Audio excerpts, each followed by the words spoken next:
Ministru Administrasaun Estata hein relatoriu husi SEATOU konaba kobransa ilegal deve akontese a feira Natal.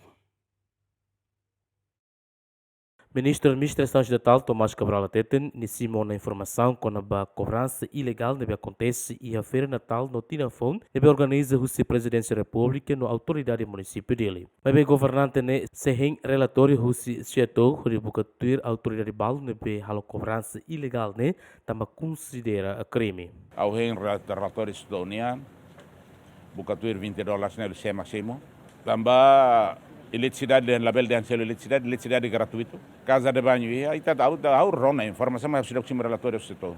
Nem o spam dele. Ao se bucatuir ida né. Ni crime. Quando cobra né recibe Estado União, tama ba cofre do Estado, tama ba receber número conta bancária né finanças só. Lá bel e aí cobra buat né. Se mediante feira ba cobra.